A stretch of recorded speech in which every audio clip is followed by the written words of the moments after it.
Hey friends, and welcome to Cait Casts On. If you're new here, my name is Caitlin, and I'm a knitter, spinner, sewist, and sometimes quilter based out of the Pacific Northwest. I have a really fun podcast episode to share with you today, full of huge updates on my sweater spin, a colorwork cardigan that I've been working on, some new cast-ons, and actually a lot of new fun fiber and yarn to share with you from kind of a tour of Oregon local yarn stores that I've done over the past month. So grab your craft of choice, settle in, and let's get started.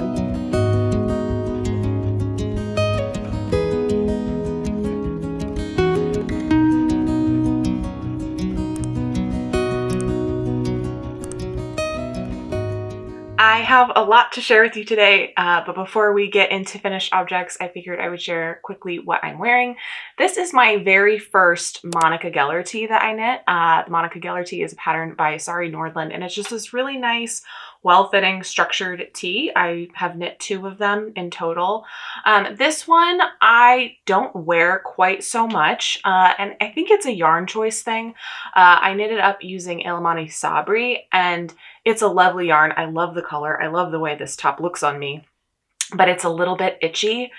And I don't know, I've been noticing my sensitivity to wool has gotten less sensitive over the last year or two. Like, I feel like I'm more tolerant towards some more rustic wools. And so I've been curious to pull this out as the weather warmed up this year to see if I was feeling a little bit better about wearing this, if it didn't feel quite so itchy. And so I'm just giving it another try. I can definitely feel it on my skin. I wanted to give it a fair shot and just like give it a try. Obviously, I'm able to wear it and I'm okay. But I really love the color of this version of my Monica Geller tee. So maybe I will reknit another version this year in this color in a more comfortable yarn for me. I don't know. We'll see. But I figured it would be worth it to give it a shot. And I do really love the way it looks. So yeah, that's what I'm wearing today. So with that being said, let's go ahead and get into finished objects. I actually only have one knitted piece to share with you from the last 4 weeks, but it's an exciting one. This is my jaunty shawl. This is actually my 3rd jaunty that I have knit. And this was part of the jaunty knit along, spin along that Andrea Mowry or Drea Renee Knits is hosting. It's a really lovely half fisherman's rib shawl pattern. And it can be knit kind of at any gauge, which is pretty cool. I used, like I said, hand spun. This is very special yarn to me because this is actually the very first yarn that I spun on my new Shacked Ladybug spinning wheel. And it's just such a fun color. I really love it. I actually used 2 different braids of fiber from different dyers in different colors and plied them together in a combo spin. The first braid was from Red Door Fiber Studio. It was, I believe, Australian merino, and it was in the color Wasteland Baby. And then I plied it together with Little Fiber Co. American merino in the color Dark and Stormy. And together, it just made this really lovely, like dark green, teal, navy, purple mesh that just, I really enjoy how it knit up and kind of, it's very subtle in its variations. It's not very loud in them, but they're there. And like when you notice them, like they're pretty obvious and fun. The yarn ended up being kind of between a sport or a DK weight in the end, and I knit this on a US 5 or 3.75 millimeter needle. The fabric that it made is nice and drapey still, which I feel like suits a shawl like this really nicely. I did make one modification to the pattern just to give myself a little bit more length and wingspan.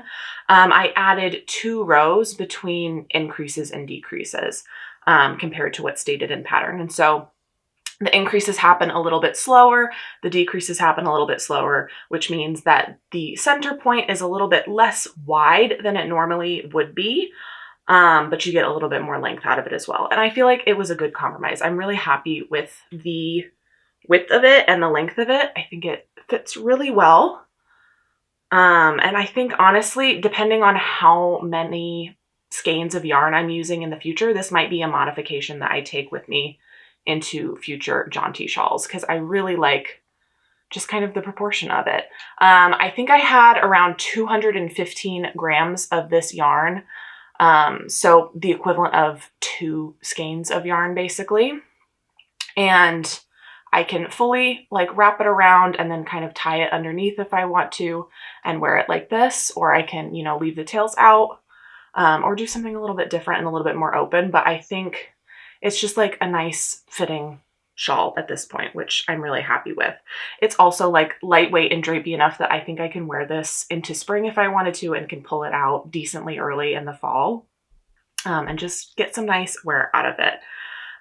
Like I said, this was my third jaunty shawl that I have made, and I think by far this has been my favorite. I think I definitely prefer the thinner yarns. It just gives it a little bit more drape. And I like using the larger quantity of yarn. I would be interested to try a 3 skein or like 300 gram version of this just to see how long it could get. If you haven't knit the jaunty shawl before, I really recommend the pattern. It's really great for using up kind of weird quantities of yarn. You can combine different scraps that you have and make something really fun and stripey. And it's just like a nice, simple knit. Similar to like the Sophie scarf or the Sophie shawl by Petite Knit. But for me, I found this pattern a lot more engaging because it's half fisherman's rib. And also I found it easier to kind of count my rows and keep track of my increases and decreases. And like, I didn't need to keep a running list in my head of what row I was on. I could just look at it and read the knitting and see, which made it really easy to like pick up and put down and just like not worry about it too much. It was pretty mindless. But it results in a really practical object that I think is just really lovely. And the possibilities with like the yarn you use, how you combine different yarns, how you stripe them, or anything like that is just really endless. So it's a very, very fun project. Like I said, that was my only knitted finished object, but I actually do have one other finished object that is actually quite a big deal. And that is that I have finished my sweater spin for my Stripe Hype sweater, which I'm very excited about. In the last month, I had to basically work through 2 of my remaining contrast colors and then spin up a little bit more of my main color. All of that has been completed, and now my sweater quantity of yarn is just waiting to be cast on, which is really, really exciting. But let's take a step back and I'll walk you through the individual skeins a little bit in more detail. Actually, this is the first one that I finished. This is Eugene Textile Center Merino top in the color Mocha. Just a really nice brown that is very like grounded and calming, but it has some like saturation to it, which I think is really nice. Of all of the really fun, vibrant contrast colors in my Stripe Hype sweater, which I will show them all together in a minute if you haven't seen it. Of all of them, this is definitely the most neutral and like calming color, but I think it brings a really important element to the whole sweater spin. It just feels very grounding, and I think it really helps give the whole color palette like a different perspective. It's not just like a fun rainbow explosion. It has a little bit more of just like a different angle that it's looking at all the fun colors from, and it just really grounds it all. So I'm very, very excited with this yarn. Like all of my other yarns that I spun for this sweater, this is a 3-ply, and it ended up being about 10 wraps per inch, just like all the others as well. After I finished this mocha colored yarn, I went ahead and spun up this nutmeg colored yarn. This is also Eugene Textile Center Merino top in the color nutmeg. It's really nice kind of terracotta pumpkin orange, brings a really nice element of warmth to all of the colors in my sweater. And these two together, yeah, really did what I needed it to do, which is kind of ground it and bring some warmth in. So having these added to the kind of pile of colors really made a difference, and I'm very excited about how they all come together. I also spun up the last 2 braids of my main color, which I just didn't initially order enough, unfortunately, so I did need to go back and spin up a few more braids of this. This is Yarn Jam Shanico Confetti Tweed in the color Bear. So it's just a nice off-white with really colorful rainbow speckles, and it just brings such a fun element. This was like the initial inspiration for this sweater spin, was kind of using this as the main color and then bringing in stripes of all the fun little confetti tweed colors throughout for the Stripe Hype. So I have my main color and these 2 right here. And then I also have a really lovely green. This is from Little Fiber Co. This is the color Earthy. And Little fiber coat, just like those royals, a really lovely blue color. And then last but not least, little fiber coat sunshine, which is just a nice warm yellow. And obviously I have a lot more skeins of the main color confetti tweed, but just to kind of give you an idea of what they all look like together, this is kind of how they come together. I don't know when I will cast on this sweater. My guess is I will probably do some more spring summer knits for a month or two first, and then kind of cast this on at some point in the summer, my guess is. I don't think I'll wait till fall, but we'll see. But yeah, it's ready and it's waiting for me. And right now it's just a really lovely, fun pop of color on my yarn shelf. So it's just been really fun to see them kind of all come together. It was really, really exciting to finish up this spin. It's been something I've been working on since December. So that feels really good to kind of get off the wheel. It was a very fun sweater spin because there were so many different colors and fibers in it. But I'm really excited to kind of dive back into my fiber stash and start doing some different kinds of yarn, and just work with different fibers and things in a little bit of a different way now. Those are all of my finished objects, so let's go ahead and get into works in progress. The first one that I want to share with you is arguably the most exciting, and that is some progress that I have made on my 1988 cardigan. This is a pattern by Hannah Kim, and it's a top-down, all-over colorwork sweater with steek seams. So very, very exciting. I'm so excited about how this is coming together. So I'm knitting this up using the recommended yarn, which is Bishi Bouche Les Petites Lambs Wool. I have 5 different colors in my sweater. I am using them in a little bit of a different way than the pattern states, but all of that information is in my Ravelry project if you're curious. But my main color here is dark gray brown, and then my main contrast color is medium gray beige, and then these 3 are kind of peppered throughout. This is red brown, soft blue gold, and soft blue green, and soft gold. So that's kind of all of the colors in that form. And I'm just really, really happy with how they come together in the sweater. So since the last time we talked, I have finished the body. Let's see. I have a progress keeper here to show you where I was when we last talked. So I finished the body. I did a few more inches and then did some ribbing. I did a full Italian bind off for the body, which took a very long time.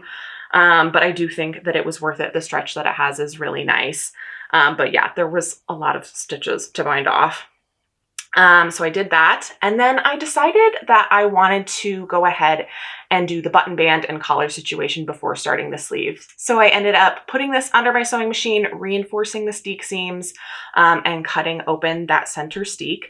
I do think this yarn is toothy enough that I didn't necessarily need to reinforce it, but it's like just nice peace of mind to know that it has been reinforced. So it's not that much work to put it in my sewing machine. So I'll pretty much always do that if it's that simple. But then after I cut open the steek seam, actually the next step is to knit the collar. You do a 1x1 rib collar. I did knit this a little bit longer than stated in pattern. I think close to about a 1/2 inch longer than stated in pattern. And I also did a complete tubular bind off for the neckline just to give it a little bit more stability. I think in the pattern it recommends an Italian bind off, but I just wanted a little bit more structure closer to my neck. So I did the full tubular bind off. I might also eventually put in some elastic just to also give it that extra layer of stability, but we'll just kind of see how it wears.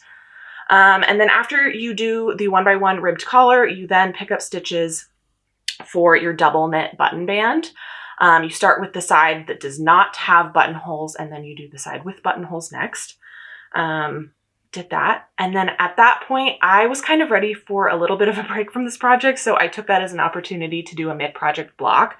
I figured it would be good to see kind of how the color work bloomed, but also make sure my button band was like a good pickup rate and things like that. The pickup rate wasn't really stated in pattern, so I kind of had to guess and just wanted to confirm. If you're curious, I did my pickup rate for the button band was 3 out of every 4 stitches on the ribbing sections for the collar and the hem, and then every single stitch in the color work section. And I feel like that worked out perfectly. There's really no drooping or pulling or anything like that. The tension feels really, really nice. And then when the sweater was kind of dry from its mid-project block, I went ahead and started working on the sleeves. This was so simple to start doing. It was really, really nice because you already have kind of the sleeve started. Stitches are put on hold the same way they would be for a raglan in the sweater. So there was no steek to cut open or anything like that. You just kind of slip your stitches, your live stitches back on the needle and pick up stitches under the arm and you're good to go. So that was very, very simple and easy to do. And I feel like I just have been working on this for maybe 2.5 days and I'm almost halfway done, if not actually halfway done at this point. So it feels like it's moving really, really quickly, which is really exciting. Yeah, I feel like the end is in sight for this project, which is just really exciting. My last colorwork sweater that I did like this, fingering weight steeked project, it took me 9 months. So to have this one, which I believe I casted on in February, only take a couple months, like that feels really, really good to me. And I'm really excited to have this in my closet. After I finish the sleeves, I will still need to sew on the buttons, but I do have them picked out and ready to go. I have one kind of pinned here so that I can show you. It's just this really nice little like glass/ceramic, I'm not totally sure, little teal button, which I think just adds a nice bit of whimsy to the sweater. It kind of calls out the blue in the color work, but it's not like a perfect match. It blends a little bit better into the gray. So I think it's just a nice little bit of color there. The pattern gives you a range of buttons to kind of play around with. I think like 7 to 9 is what Hannah recommends. So before I knit the side of the button band with the actual buttonholes, I played around with placing buttons and spacing, and I settled on 8 buttons. I felt like that looked the best. I did shorten the body color work by I think like 13 rows based on what was recommended in pattern. It's just the length that I liked best on me. So I think if I had knit to the full length stated in pattern, I probably would have done 9 buttons, but just with my slightly shorter length, I think 8 looked a little bit better. Oh, and then also one other modification that I made to the pattern was I added 4 stitches to the width of my button band. Mine is just a little bit wider. And I did that because I knit my collar about a 1/2 inch longer. And so when I initially cast on the recommended number of stitches for the double knit button band, it just felt a little too skinny in comparison with the height of my collar here. So I added those stitches. And I think it actually worked out really well. The width of the button band is basically the same as the width of the widest colorwork motifs in the chart. So it feels to me very proportional and just like really good. I'm very happy with that modification. So when I was placing my buttonholes, because I added 4 stitches total to the double knit button band, I just kind of split the difference and did 2 extra stitches before and 2 extra stitches after the pattern states. For where to place your buttonholes, but that was really straightforward and simple to do. And yeah, the end is in sight for this sweater. I think it will probably be done the next time I talk to you guys. I hope it will, because I would love to get some wear out of it this spring before it gets too warm. But the project has just been a lot of fun to work on, very motivating, kind of potato chippy in terms of the color work, especially now that I'm in the sleeves. It's just going much faster. And it's just really nice to kind of see the vision come together. My next work in progress is a new cast on. You guys haven't seen it on the podcast yet, but I did talk about it in my spring knitting plans video. And that is the Maggie vest by Petite Knit. This is a really simple and lovely cardigan style vest with a crew neck. And I just think it's really nice. You start this pattern by casting on for your back panel and working flat. You do some shoulder increases and then kind of work back and forth, do some increases for under the arm when you get down there. And then you pick up stitches for each of your shoulders. You end up kind of adding some stitches here at the center front to give it a crew neck shape. And then when it reaches the length that you need, you can join all the different panels together and kind of work back and forth from side to side. So pretty straightforward construction, similar to kind of a drop shoulder sweater. And I have added some light bulb stitch markers to the front here so that you could see that it was a crew neck sweater. Those are not normally there, but it curls in quite a bit. So I wanted to show you kind of the shape of the neckline. I think I cast this on maybe 2 weeks ago now at this point. And I'm at a point where I'm probably like 3.5 inches under the arm. I think the plan is to go for around 8 inches before starting ribbing, but I'm gonna just like try it on as I make progress and make that decision as we go. But it's coming together really, really nicely. This is knit on US 4 or 3.5 millimeter needles, and I am using Kelborn Woolen's Scout in the color Juniper Heather for this project. This is my very first time using Scout, which is very exciting. I've heard people mention it for years and kind of had it in the back of my mind as something I eventually wanted to try. But I decided with the Rose City yarn crawl that happened in the first week of March that it was time for me to pick up some of this yarn and try it for myself. And I'm really, really glad that I did. It's just been so lovely to work with. It's so springy and bouncy and really soft. So I'm really enjoying knitting it up, and I'm excited to see kind of how it blooms when I block this. I would love to incorporate more vests and slipovers into my outfits. I feel like a lot of the outfit inspiration that I save involves vests, but I only have one that I've knit before, and just something about it is kind of off. I think it has a really deep V, and I think that that is part of what I don't love about it. So I'm excited to try kind of a crew neck vest, and kind of the cardigan style I think is really fun too, and just play around with styling it and see what I think. I would love to kind of get some proof of concept, but eventually work in more vests into my wardrobe in the future. My next work in progress is very exciting, but it was kind of a journey to get here. And that is a pair of socks that I'm working on. The very first sock is finished and I steamed it to kind of show you a little bit better. So I will probably just hold this one up. But this is a self-drafted sock that I'm calling my Fable socks. But it features just a really simple pointelle motif and some ribbing details and some twisted knit stitches as well. And I am knitting it on Coast to Coast Classic sock in the color Rose Hip. It's this really, really punchy red color that I think is so much fun. And I got this at the Coast to Coast trunk show that happened during the Rose City yarn crawl as well. So it's a new to me skein. And this is like what I had envisioned for this really bright red the whole time. I kind of went into the Rose City yarn crawl knowing that I wanted to do some pointelle socks. Initially, I actually cast on a pre-written pattern, which was the Floris socks by Sunday Morning Knits. I did talk about that in my spring knitting plans, and I was really excited. I bought the pattern on pattern release day. I was very excited to cast it on. And once I kind of got into the pattern, I just realized it wasn't like something wasn't clicking with the vision I had in my head. It's a beautiful, well-written pattern. I'd still recommend knitting them if you like the look of those. But I already knew that I didn't want to do the ruffle that is in that pattern. I wanted to do just kind of a standard cuff.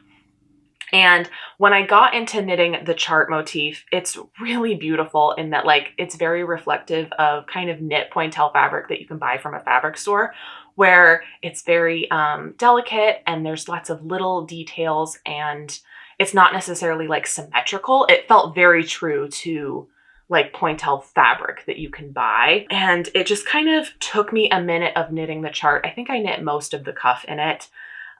Before it's just like something just didn't fit with the vision I had in my head for this yarn. And so I ended up sitting down and kind of recharting out what I had in my head. And I came up with this, which basically it still uses the little like pointelle diamond motif. But this is symmetrical. It involves a little bit more ribbing. And yeah, the primary thing is that it's symmetrical and, here, let me show you on the toe too. Like each toe ends with a point, of the motifs. There's not 4 going across, there's 3. And it just feels a little bit more like logical and organized and mathematical and a little bit less organic, feminine kind of style. Both I think have their place, but one was kind of just the vision that I had for this yarn. I spent a lot of time trying to like figure out how to describe the difference between the way the florist pattern like has the pointel motif versus what I had in my head. And like, they feel very similar, but there is some distinct difference. And I was trying to figure out like, what can I compare that to describe it? And I think the closest thing that I've been able to come up with is like, you have two floral prints, and one is this really lovely little, I think it's called a ditzy floral print, where they're just like little baby flowers kind of all peppered throughout. And the other is more of like a floral block print. And I think the florist pattern is more of like the ditzy floral print. And my kind of vision for how to use this motif is more of like a floral block print. And the block print just feels a little bit more like me. And especially with such a bold color, I feel like it needed something a little bit more grounding and symmetrical. Maybe I'm over explaining it, but I'm very excited actually about the chart that I drew up for this sock and just like how it came together. And it actually like is inspiring a few other ideas of kind of pointel motifs that I want to try. And yeah, just kind of how I want to make them my own. It's just been really fun to kind of piece together and trial and error and figure out something that really fits the vision in my head. So that has been a lot of fun. And yeah, I'm really excited with how these socks are coming out. I did, like I said, just like a standard cuff. And then for my heel flap, I played around with kind of a different heel flap stitch pattern, which I think suits the chart really well. Like the twisted stitches here feed right into it. And I don't know. I feel like it's a really fun little detail that's just a little bit different and new. So yeah, this has been a really fun sock to play around with. And I'm really excited to try a few other ideas that I have in my head as well. I am just about to start my heel flap on my second one, so these should be pretty quick to finish. But yeah, they've just been really fun to kind of get the vision out of my brain and into sock form. With my sweater spin for my stripe pipe done, I kind of was looking around my fiber stash and feeling both inspired and a little bit just like aimless, like I wasn't totally sure what I wanted to do next. But with my 2026 goal in mind of wanting to learn how to spin more woolen spun yarns, I decided that I wanted to kind of work with a little bit more of like the farm rustic fiber that I have in stash. And so I'm using Skagit Woolen Roving from Skagit Woolen Works. This is Romney Lamb in the color chocolate. It's undyed fiber, but it's this dark brown color. And I had two like skeins, hanks, braids of this fiber. And I'm currently working with the very first one. I'm almost done with half of the first little braid that I have. But I am kind of treating this spin as a little bit more of an experiment. After I finished my sweater spin, I don't know, I was just feeling like I didn't have a really good sense of how to control my grist or the density of my yarn. And I just kind of wanted to start moving towards a higher grist yarn where you have more yards per pound of yarn that you're spinning and doing something a little bit lighter and airier. And eventually on the other end of that spectrum is doing full woolen spun yarn, kind of using a long draw is one of the drafting methods that you can use for that. And I kind of wanted to figure out how to take my first step towards that. I looked up a Craftsy video on doing long draw from the class from JC Boggs-Faulkner. I'm not gonna lie, I got a little bit intimidated. So I was like, let's take a step back and kind of meet somewhere in the middle. But that being said, I am trying to kind of spin this a little bit differently than I have spun in the past, letting more air in, kind of letting twist in between my hands, not smoothing it down. And I don't know if it's coming up on camera or not, but this is definitely more of like a hairy yarn in terms of how it's being spun. It's much less smooth. And it also has a lot less twist in it because of that. So I'm really excited to kind of see how this comes together. I'm just going to apply one braid back on itself into a 2-ply and just see what happens. And I'm trying to treat this as an experiment just to kind of, see what different drafting methods result in, what different levels of twist result in, and just treat it as an experiment. And then I thought maybe with my second braid of fiber, I could try doing like a full long draw, maybe maybe I'll do that next, or maybe I'll like get a little bit more practice in and kind of be able to compare my progress in woolen spun yarns and just kind of compare the grist, because these are the exact same fiber. So I thought that that could be a fun way to kind of release the pressure a little bit. I feel like there's something in my head when I have two braids of fiber in the same color. I feel like I need to have a project in mind before I spin them. Like I should know what weight I'm aiming for. I should know what yardage I'm aiming for, and all of that. But I'm trying to release that and just have some fun and experiment a little bit. And yeah, it's been a lot of fun. It is going a bit slower than I expected, actually. But I'm learning something new, so that's probably to be expected. But it's very exciting to see how different the yarn feels and looks on the bobbin. And yeah, we'll just apply it together and see what happens. I don't know. I doubt that this will be my most consistent yarn, but that's okay. And yeah, especially if I like wait and get some practice in before doing this one next, it will just be really fun to kind of see the progress that I've made in such a tangible and like direct way. That is what's currently on my wheel and kind of in my mind spinning wise. And those are all of the projects that I currently have in progress. So let's go ahead and get into purchases and plans. I actually have quite a bit to share with you. Over the last month, I've really kind of taken a pretty extensive tour of local yarn stores across the state of Oregon, starting with the Rose City Yarn Crawl. I did not do every single stop in the Rose City Yarn Crawl. We went to 3, my sister and I, during that. But then I've since taken a road trip with my husband down to Southern Oregon, and we stopped at 3 different stores along that route. And it's just been really, really fun to kind of see different yarn stores that I haven't necessarily been to before. Some that I have been to before and love very, very dearly.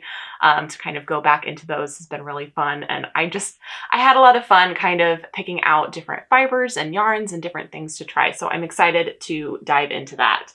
Actually, before I kind of started the tour of Oregon local yarn stores, the very first thing I did was I placed an online order from Woolen Company to get some yarn for my spring knitting plans. And I got a few skeins of Sandnes Garn Tin Line in the color Dark Burgundy to knit a Sea Salt Tea by Atelier Caston. It's just a really nice kind of wine burgundy color that I think will fit really well into my closet in just like a nice tea form that feels really nice to me. And then while I was placing that order, I also went ahead and picked up a ball of Zauberball Crazy. This is a color that has been on my mind for months. I've wanted to pick up for a very long time.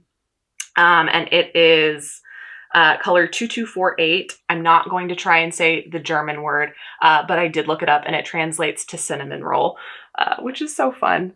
It's just a really nice kind of red and blue mix, but a little bit warmer toned than my last Zauberball Crazy.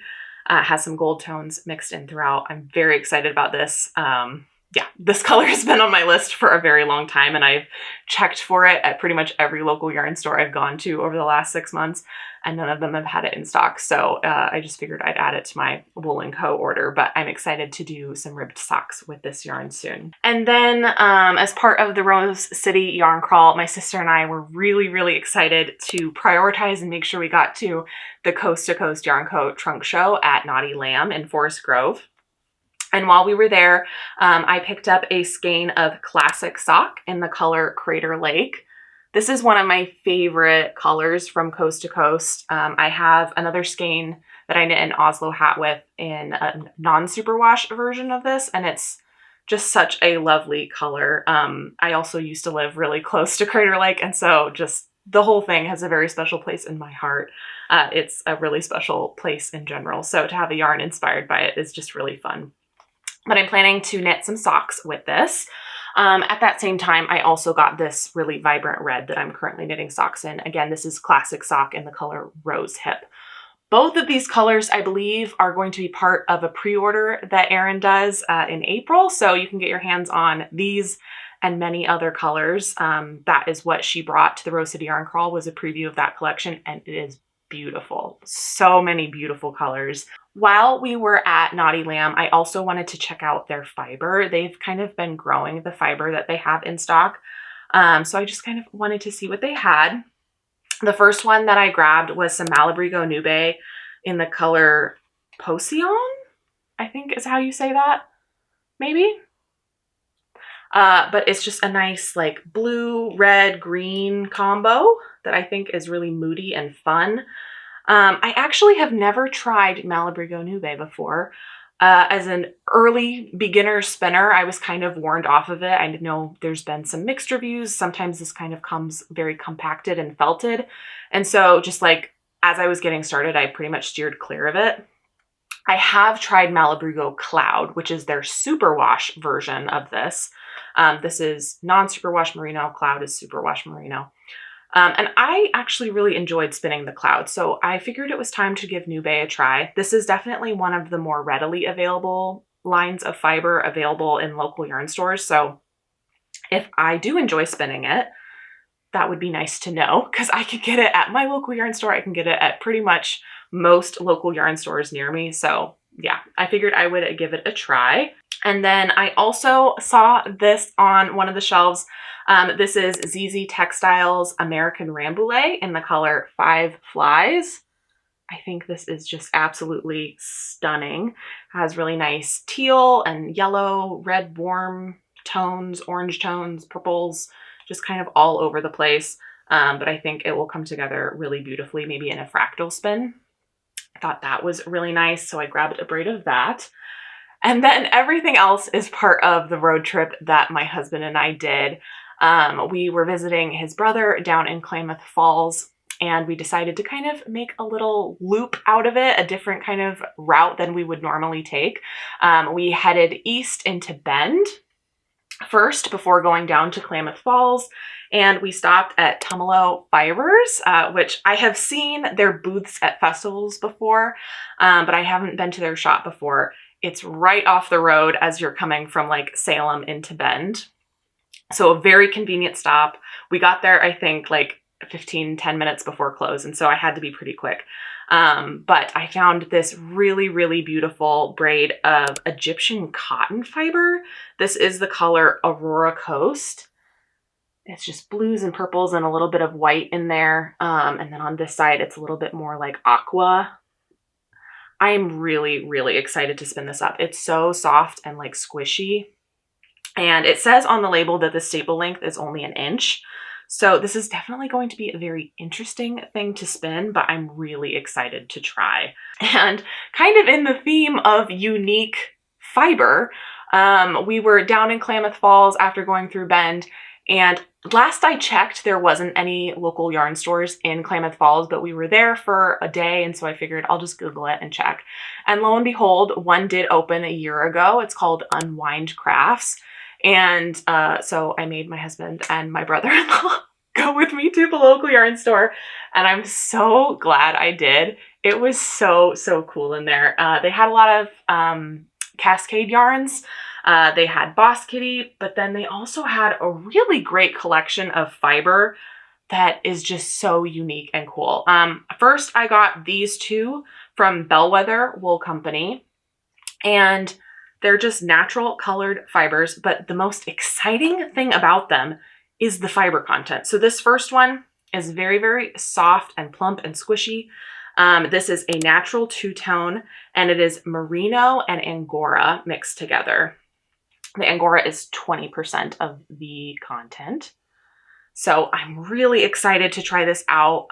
I've never spun with angora, so it will be a new experience for me. And then also in the basket with this Bellwether Fiber Company, or Bellwether Wool Company, excuse me, fiber, I found this one, which I just couldn't walk away from. I feel like I would have regretted it if I did. This is, the color is Tundra Wolf Gray, and it's Border Leicester and Wolf Fiber, which I couldn't walk away from that. How cool is that? This one's definitely more like rustic feeling. So I have no idea what to expect when I spin this up, but like I couldn't walk away. This was the only one that they had left in the store. And so I figured I had to come home with it. And between the Egyptian cotton that I got at Tumalo, the Angora and merino that I got, and now wolf, I just feel like I'm collecting all of these exotic fibers, and I'm really excited to spin them up. So yeah, those were two that I got at Unwind. And then I also picked up, kind of a spur of the moment, one that I'm very excited about as well, and also plays into kind of the exotic fiber thing, is this 2-ounce little bump of Peppermint Pastures Pygora goats. This is 90% Pygora and 10% merino, and it's kind of a chocolate brown color again, but this is from the goat Rosalita. And I wish that you guys could feel this, because this is just about the softest thing I've ever felt in my life. I'm really excited to spin this up. It feels very, very fine. I haven't spun cashmere, but I imagine it's similar. It's very, very soft. And so with that, that's kind of my exotic fiber collection that I got at the local yarn stores that I just could not walk away from because they felt so unique. Unwind also had a bunch of other fiber from Bellwether, and then also a few other farms. I think there was some alpaca fiber that I could have grabbed. There was just a lot to choose from, and it was very, very cool. I'm really glad that I like double checked if there was a local yarn store in Klamath and kind of made that stop, because that was a really, really cool find. I'm so glad that Klamath has a yarn store and a craft store like that. It was really cute inside. And they had some stuff for other crafts as well. Like they had some like paper craft kits and some like embroidery kits, needle felting kits, things like that. It was just a really cool little shop to visit. And if you're ever in Klamath Falls, I highly recommend. And then when it was time to head home from Klamath, we decided instead of going back north through Bend, we went west and went to Ashland, and that is home of the Websters, which is a really, really lovely local yarn store. We actually lived in Medford for a few years, and so Webster's was my local yarn store. I love them dearly. I miss them dearly. It's just a fantastic store and environment to be in. It was really nice to go back. A lot has changed in the year since I moved away, but it really seemed like they were thriving, so that was lovely. While I was at Webster's, I picked up a skein of Gusto Wool Core. Let's see. This is the color 1019, just a shamrock Kelly green, basically. And the plan for this is to also knit a pair of socks. I kind of have a vision in my head for like a sister kind of stitch pattern to this, and I would love to work it up in this green yarn. I haven't tried this as a sock yarn before, but it's decently affordable. It's kind of similar to Malabrigo in terms of price. And it's 80% merino, 20% nylon. So I think it will work out really well for socks, and I'm excited to have a really fun color. And then while we were at Webster's, I went into the back room where they keep their fiber, and I saw they had kind of a shipment from Brandy of Long Dog Yarn. I just thought these colors were too beautiful to walk away from. So this first one that I grabbed here is called Oh, You Wonderful Mistake of Nature. This is on 100% Rambouillet. Blue and rust and kind of cream colors, and then there's like a little bit of like a neutral gray brown. And then the second one I got is Adelaide, also on Rambouillet, much more of the rust warm tones, but I thought that these two would be really, really nice plied together. So that's the plan for these guys. And with that, that is everything that I collected in terms of yarn and fiber over the last month and my tour of local Oregon yarn stores. Pulling it all out, it definitely does feel like a good amount of stuff to work through. However, I'm really grounded in the fact that I have projects in mind for a lot of it. A lot of it is very, very unique and special. And also all of it is supporting local small businesses. So I feel really, really good about that. And just supporting the community and the industry that supports me so much in my life. So yeah, I'm excited to experiment, have some fun, and work through the things over the next few months. I hope you had a nice time sitting down and chatting with me, and that you found a lot of joy in whatever you've been working on during this time. You can always come over and say hi to me on Ravelry or Instagram. My username is CaitCastOn in both of those places, and I will leave them linked in the description below. I hope you have a great rest of your day, and I will see you in the next one. Bye.